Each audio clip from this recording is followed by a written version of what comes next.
تگڑا اور مضبوط جوان پتہ کون ہوتا ہے؟ جس کی نظریں پوری طرح اس کے کنٹرول میں ہوں. یہ علامت جوانی ہے. جس آدمی کا پوری طرح، دو لوگ دنیا میں کبھی کوئی کارنامہ سر انجام نہیں دے سکتے، ایک جو حرام کھاتا ہو، ایک جس کی نظر ناپاک ہو. محمد بن قاسم جب یہاں آئے تھے نا تو ایک دن بڑے پریشان تھے، تو ایک بزرگ کہنے لگے آپ کیوں پریشان ہیں؟ کہنے لگے راجہ دہر سے مقابلہ ہے اور ہماری فوج تو سندھ کے رستے بھی نہیں جانتی، زبان بھی نہیں جانتی، لڑیں گے کیسے؟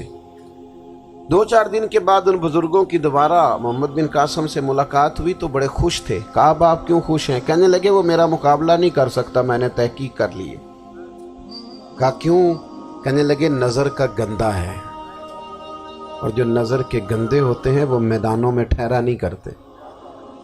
میدان کے لیے نکلنے کے لیے پاک جوانی کی ضرورت ہوتی، تطہیر مزاج ہونا ضروری ہوتا ہے، پاکیزہ افکار اور سچی اور سچی ستھری سوچوں کا ہونا ضروری ہوتا ہے.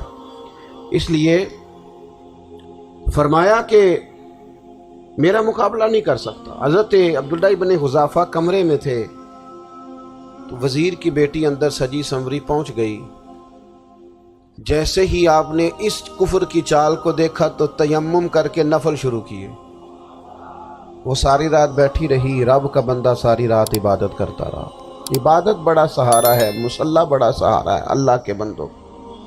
صبح دروازہ کھولا، وزیر نے اپنی بچی سے پوچھنا چاہتا تھا رزلٹ کیا نکلا، تو وہ کہنے لگی پیچھے ہٹ جا، اب تیرا میرا تعلق کوئی نہیں، میں نے نبی پاک کا کلمہ پڑھ لیا.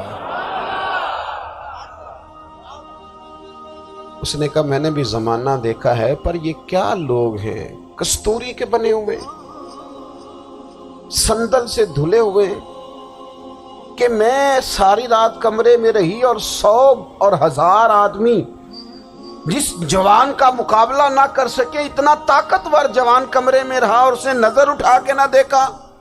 او کچا رنگے للاری والا جڑا چڑھدا تے لیندا رہندا ہے، اے عشق تیرے دا رنگ محمد چڑھیا پھر نہیں لیندا. میں کہا ایک دفعہ نظر اٹھا کے نہیں دیکھا، کمال ہو گئی. اتنے بڑے لوگ، اتنی بڑی سعادت مندی، فیروز بختی، معاملہ فہمی حد ہو گئی. اللہ اکبر. دوستو بادشاہ جب پوری طرح ہار گیا نا، اس نے کہا مار دو.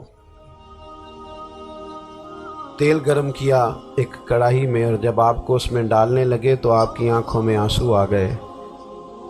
بادشاہ کا خیال ہوا شاید نرم ہو گئے ہیں. کہنے لگا روئے کیوں؟ فرمانے لگے سوچتا ہوں جان ہی ایک ہے، کتنا مزہ ہے اس کی راہ میں جان دینے کا، کتنی لذت ہے اس کے نام پر مرنے میں، کتنا لطف ہے.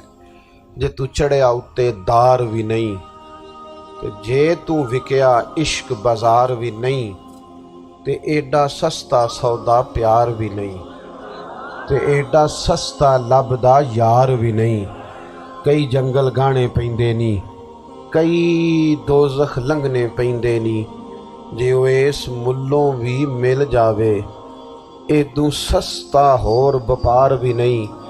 تے کچھ سمجھ نہ آوے لوکاں نوں وہ کادے نال شہید کرے، ڈٹھی یار دے ہاتھ تلوار بھی نہیں، پر او دا خالی جاندا وار بھی نہیں. کہنے لگے ایک جان ہے نا، تو دل کرتا ہے ہزاروں ہوتی تو ایک ایک کر کے محبوب کے نام پہ قربان کرتا. جب میرے پاس ہے ہی ایک، کروں کیا؟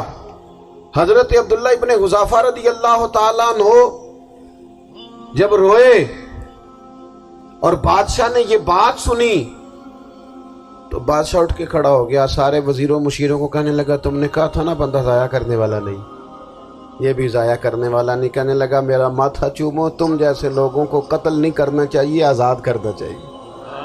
عزیز اپنی زندگی سے نا یہ بہت زیادہ ہرس، ہوس، طمع، اور یہ کسی بات کی بھی ہو، ہرس صرف پیسوں کی نہیں ہوتی، شہرت کی بھی ہوتی ہے.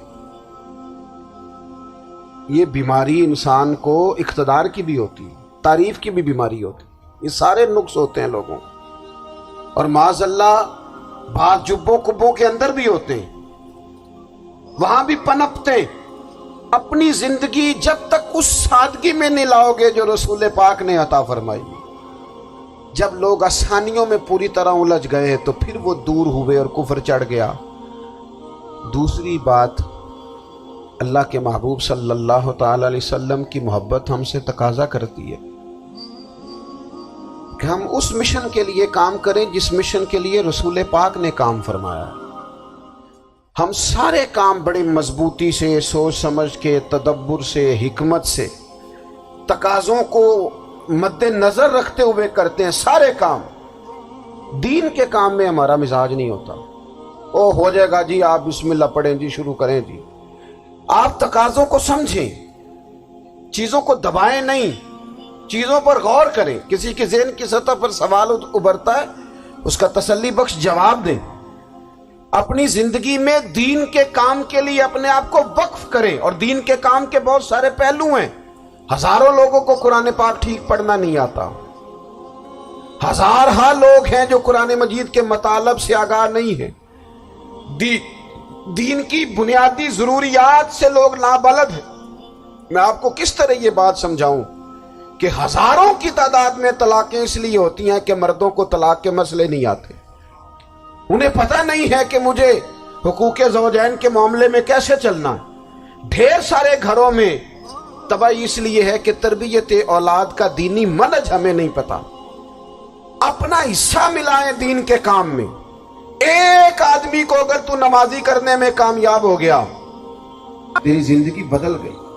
وہ دین بیزار لوگ جو ہمارے بیچ بیٹھ کے ہماری نوجوان نسل کو پگڑی اور داڑھی کا نام لے کے بنیادی طور پر دین سے دور کرتے، ایسے نوجوانوں کو دین کا پیغام محبت دے کر دین کے قریب کرنا ہماری ڈیوٹیوں کا حصہ ہے۔ ہمیں ذمہ داری کا احساس کرنا پڑے گا، ہمیں یہ خاص قدم اٹھانا پڑے گا، توجہ دینی پڑے گی۔ مساجد، مدارس، میں آپ سے عرض کروں، اتنی ڈٹ کے مخالفت ہوتی ہے نا مدرسوں کی، اتنی ڈٹ کے۔ میں ادارہ چلاتا ہوں، اس کے چلانے میں جو مشکلات ہیں وہ تو ہم بتا نہیں سکتے آپ کو، اس لیے کہ میری قوم، میرا اس قوم سے تعلق ہے جو نعت خواں امیر کرنا چاہتی ہے، مدرسے نہیں۔ ہاں، نقیب خطیب پیدا کرنا چاہتی ہے، شعر و شاعری کی زندگی کو پروان چڑھانا چاہتی ہے۔ فقط ہمارا ان لوگوں سے تعلق ہے جو لاکھوں کروڑوں روپیہ محافل پہ لگائیں گے، اور قاری صاحب بیچارے اگر مسجد کا کوئی ہونے والا کام کسی وقت بتا دیں گے تو وہ بڑی مشکل آ جائے گی ان کے لیے۔ یہ کیسے ہو سکتا ہے، آپ نے یہ ڈیوٹی بتا دی؟ مدارس، اور جتنا اہم رول دین کو پھیلانے میں مدارس اسلامیہ کا ہے، اتنی زبردست۔ لوگوں کا خیال ہوتا ہے میری طرح کے لوگ شاید کام کرتے ہیں، ڈیوٹی کرتے ہیں۔ یہ 10-15 لوگ آپ کو نظر آتے ہیں جو آپ کو کہیں میڈیا پر یا ادھر ادھر ڈیوٹی کرتے، مخلص لوگ اپنی جگہ پہ، وہ بھی بڑا ہی کام کر رہے ہیں، جو میڈیا پہ آ کے بھی اخلاص سے اور درد دل سے کو دین کی، ان کی بھی کسی بات کی حوصلہ شکنی نہیں۔ لیکن ہزارہ اساتذہ جو مدارس میں بیٹھ کے پڑھاتے ہیں، جنہوں نے وہ سارے لوگ تیار، آپ سمجھ نہیں سکتے کتنا بڑا کام۔ حفظ کا استاد جو ہوتا ہے نا، اس کی ڈیوٹی 24 گھنٹے ہوتی ہے، فجر سے پہلے، اور اس نے بچوں کو اٹھانا ہے۔ تنخواہ تو ہم انہیں دینا نہیں نہ چاہتے جی، تنخواہ نہیں دے دی انہوں نے، ہمیں مولوی امیر نہ ہو جانا۔ مولوی نو تے سوٹ بھی 27ویں والی رات دے ہے تاکہ کدھر سوان کے عید والے دن پا نہ لوے، کیونکہ 27ویں تو بعد تے درزی پھڑتا ہی کوئی نہیں، کیوں حضرت؟ ایسا ہی ہے نا۔